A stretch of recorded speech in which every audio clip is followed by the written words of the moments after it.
Just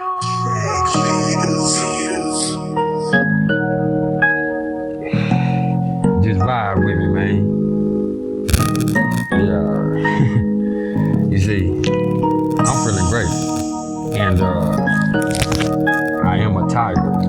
But this ain't Tony. You know what I'm saying? It's who?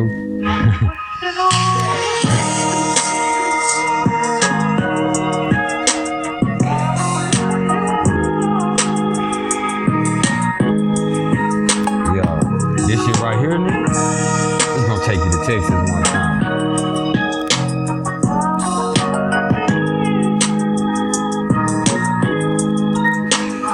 I can kill that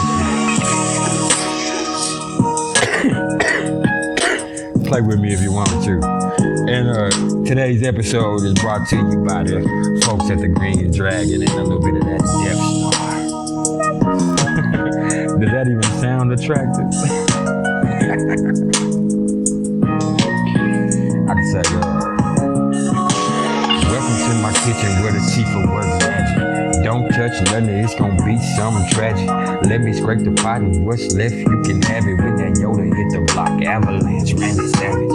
Rude Rick ravish when I'm blowing on the cabbage. Hand in the cabbage, the whole hood sitting lavish. If balling was a habit, I confess I'm an addict. I'm trying to pitch the perfect game, curveball, Greg Maddox. Welcome to the block where the blood pumps right. And some of these niggas been hustling all night. I done danced with the devil in the pale moonlight. And when I put it on the scale, bitch, it better weigh right. Hawaiian shade rice, I stepped on the work twice. And it's still killing niggas, man, your whip game nice. What you think? Just vibe, baby.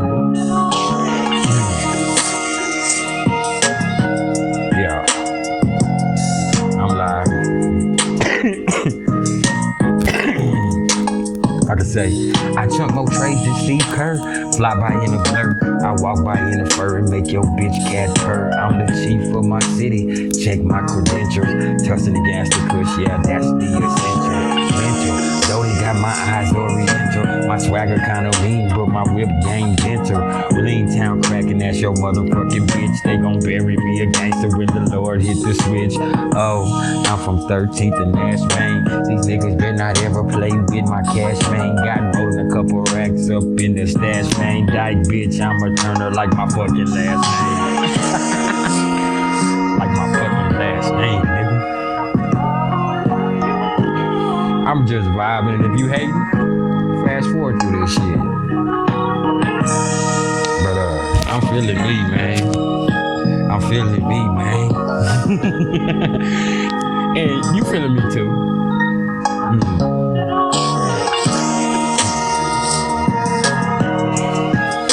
Just vibe, baby.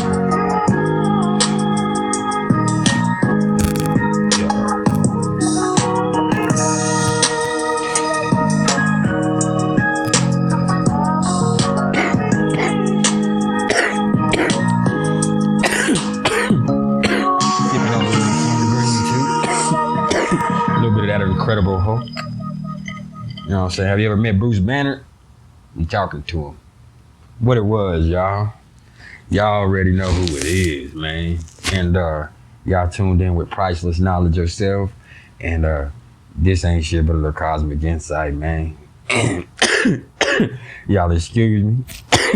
I'm on this fire. And we finna get serious, though. Because this right here, this is a little something about those people that have Chiron in the 7th house of their natal chart. And before we even get to that part, what I'm gonna do first, like I always do, is I'm gonna bring y'all a little information on the mythology behind Chiron and the energy that comes behind Chiron or the wounded healer. Then after that, I'm gonna give y'all a little breakdown on what the 7th house of the astrological chart is all about. Then after that, it's gonna go down. So without further ado, let's get this shit cracking. So, despite being one of the more recently discovered celestial bodies, man, which was like in 1977 on its transit between Saturn and Uranus, Chiron's power is widely acknowledged throughout all of astrology, man. And, it's rightly so. It's rightly so. And the mythology behind it is, basically, His mother was a water nymph who was raped by Zeus or Cronus, depending on who the story's coming from. And, she prayed to get turned into a tree, and she was.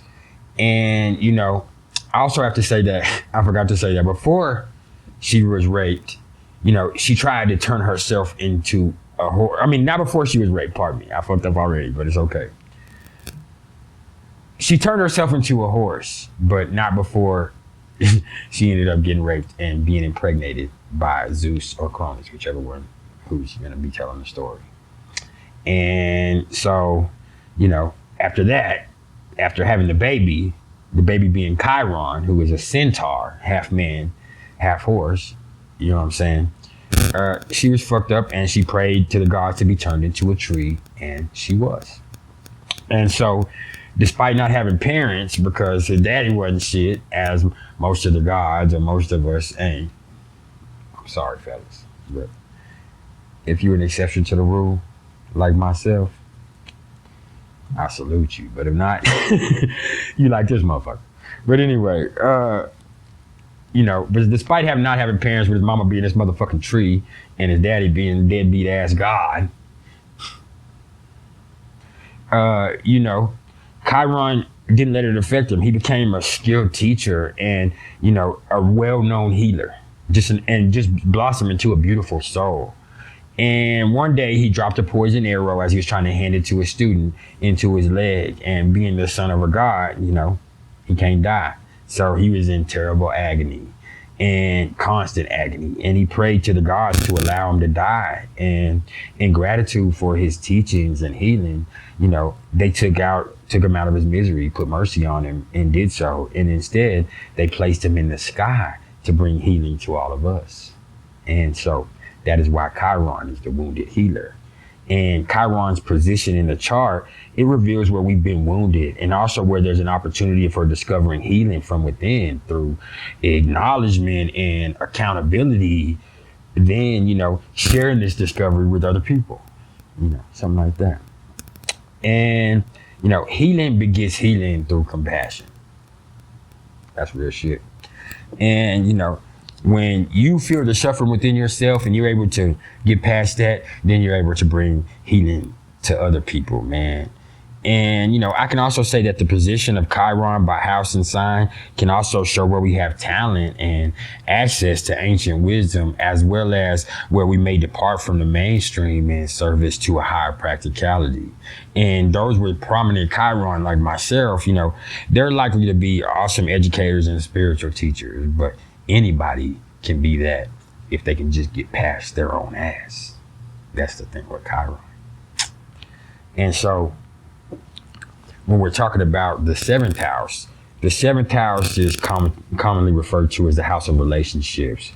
And, it's ruled by Libra and Venus, and it's common, and, it's in this house where we kind of shift away from self, and toward another. And by cooperating with and relating to another, we unite for the purpose of achieving something, which is pretty much greater than ourselves, man.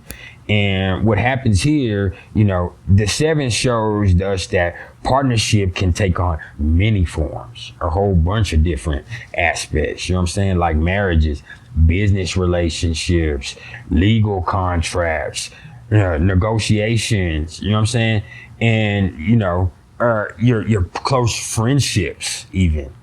And how shit will go to a certain extent with them. That's what the seventh house is going to show. And it's here that we also answer questions like, why do we choose particular relationships? Is it for love, or is it for money? Is it for peace, or is it for security? Is it for stability? Is it for status? There are many reasons, I would say, though, for uniting with another person.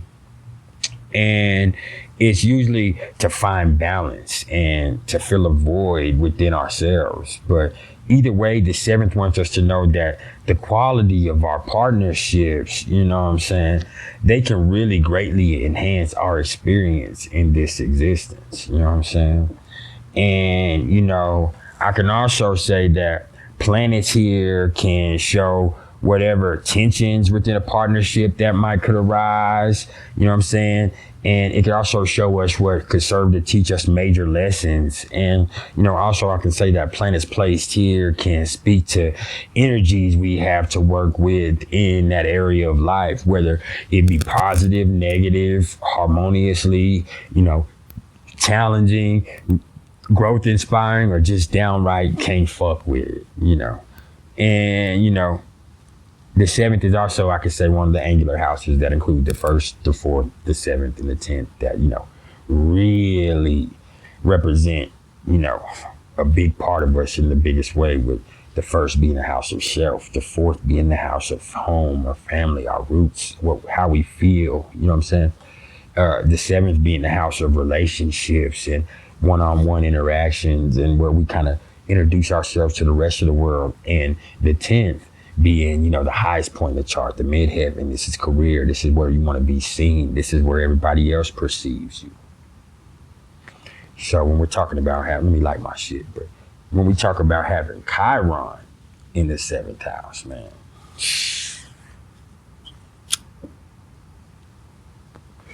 Okay, so having the wounded healer here placed, you know, it shows that your deepest wound resides in the realm of relationships, man, close relationships. And it can physically manifest through parents divorcing or seeing them have a toxic, abusive relationship, and, you know, that rubbing off and causing the individual to seek out abusive relationships or to even be abusive themselves. But we just have to remember that, you know, hurt people. And that's a fact.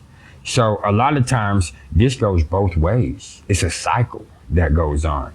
And it can also show a lack of closeness with the parents while growing up, which can kind of in turn lead the native to not really feel comfortable developing those close relationships themselves. So it is rough. It is rough. And I've also noticed that a lot of times they feel unwanted and rejected by the people that they really want to, you know, form close relationships with. And that doesn't always have to be romantically, but, you know, the people that they want to be close to, for some reason they feel rejected by them. I done asked on my shoulder, y'all, pardon me. But, you know, they feel rejected by the people that they want to feel relationships with. So they kind of start avoiding even dealing with that shit altogether. But at the same time, though, because of all the tumultuous shit that they've seen and, you know, been through, they have amazing insight into relationship dynamics and can easily detect issues in other people's relationships and, you know, really help them work through their shit. But when it comes to themselves, you know, a lot of times they feel jaded and fucking cursed, and it's because they fear abandonment, and they need loyalty and commitment and harmony in relationship, and, you know, to develop confidence in the ability to have those even in order to really find peace. And more than anything else, they have to get over that fucking crippling fear of rejection that they have. And the only way to do that is to learn how to be alone first, and to be cool with that, and to love thyself. Okay? And I'm trying to tell you, man, the healing will only begin when they come to an understanding that they themselves is all they really fucking need. Okay? And then, you know, it's okay. It's okay. And then after you realize that you're yourself, you need, buy your ass a plant. And if that plant's still alive in 4 or 5 months, then you might go out and have a little fun.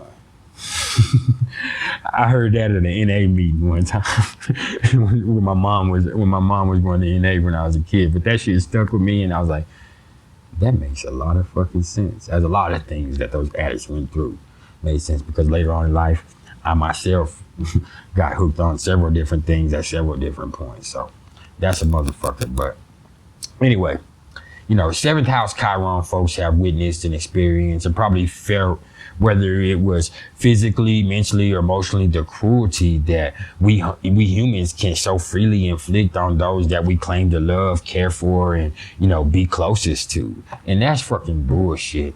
And due to that, they're put off by the idea of settling down and, you know, truly committing into intimate relationships as adults. you know, and they've seen the damage that can be done, and they're extremely wary of subjecting themselves or anybody else for that matter, you know what I'm saying, to that type of abuse again. And they're not sure, because of everything they went through, they're not sure that they don't have that type of shit in them and that they're not going to be the ones that's going to do that. So a lot of the times they just withdraw, man. And they've learned the hard way that it's dangerous to believe that love is all you need. And the uncompromising aspect of ideal love refers, pardon me, refers to the lover's own attitude toward the beloved. And, you know, the beloved really can't seem to accept maybe and gradually or to a certain extent as adequate loving terms. Or maybe it's the other way around. But either way, you know, ideal love is unconditional in the sense that reality cannot change it. So accordingly, you know, it disregards reality and considers love to be beyond the reach of mundane altering events, man. Like, ain't nothing gonna change that. It's also unconditional in the sense of willingness to give everything to the beloved, and that alone, that can be fucking terrifying. Nobody wants to be that fucking vulnerable or give up that much. But Chiron here wants you to understand that, you know, love may be a lot of fucking splendid things, and it really is, but love can also hurt a lot. And it's dangerous. And it may lead us into doing hurtful and reckless shit, man. It really will. And, you know, once we accept that and then forgive the circumstances and then we forgive whatever happened, you know, whoever did whatever to them or to us, and then forgive themselves or forgive ourselves, then ultimately, you know, we can turn that healing energy towards others. And then that's where the growth really comes with Chiron.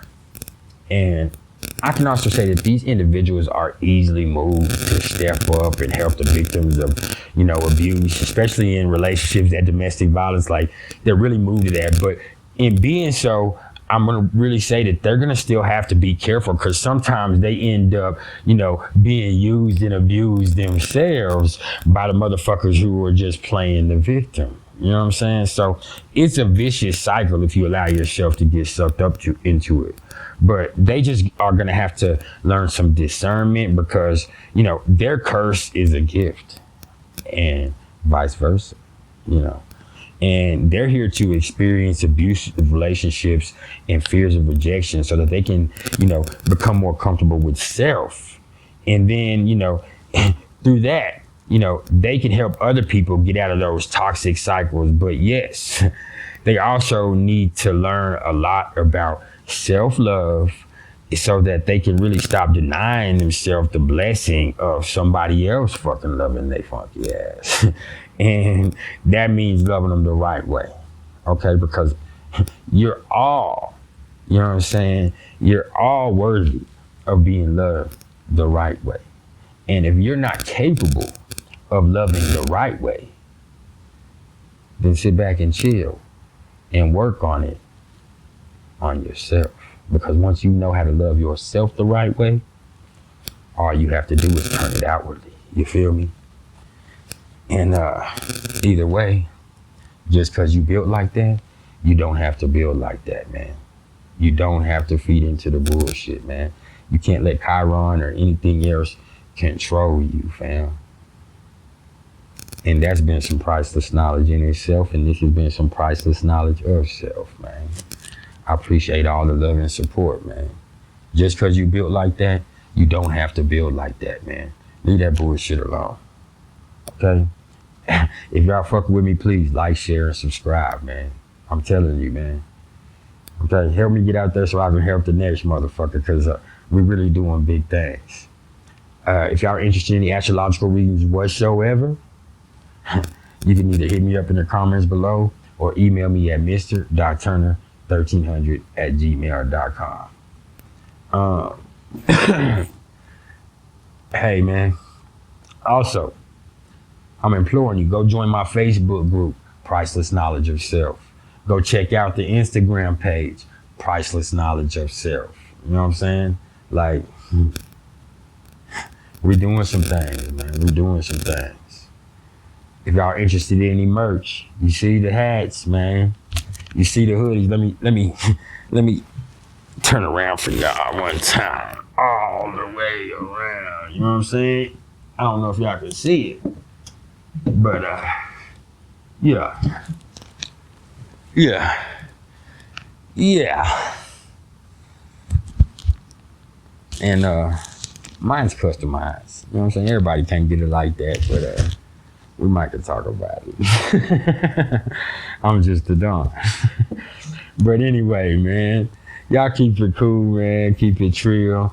In a minute, I'm gonna be back with a little something about those people that have Chiron in the 4th house of their natal chart. Yeah. Y'all already know what's up. Fuck with me.